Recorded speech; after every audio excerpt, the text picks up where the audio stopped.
అందరికీ నమస్కారం. నా పేరు Shweta. Welcome back to my channel hitech Telugu updates. ఈరోజు నేను మీ ముందుకి ఒక టిప్తో మీ ముందుకు వచ్చేసాను. సో ఆ టిప్ ఏంటంటే, ఫస్ట్ ఆఫ్ ఆల్ మనం ఆన్లైన్ షాపింగ్లో రీజనబుల్ ప్రైజెస్ మనం ఎలా చూస్ చేసుకోవాలి, సో చీపెస్ట్ ప్రోడక్ట్స్ మనం ఎలా చూస్ చేసుకోవాలి అనేది నేను మీకు ఈ వీడియోలో చూపిస్తాను. సో ఈ టిప్ అయితే మనకి చాలా యూస్ఫుల్ అవుతుంది.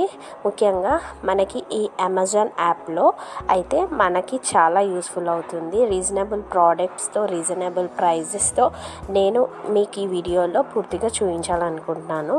So let's get in to the video.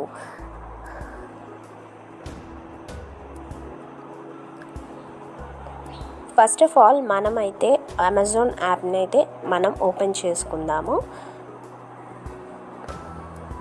Open చేసుకున్న తర్వాత మీరు ఆ సెర్చ్ దగ్గర అమెజాన్ వేర్ హౌస్ అని టైప్ చేయండి.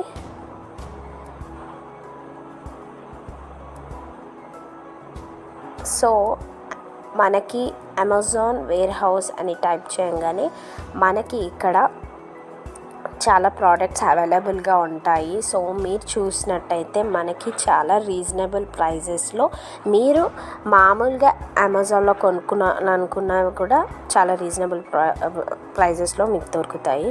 సో ఈ వీడియో కనుక మీకు నచ్చినట్టయితే please do like, share and subscribe to my channel. Thanks for watching. Bye.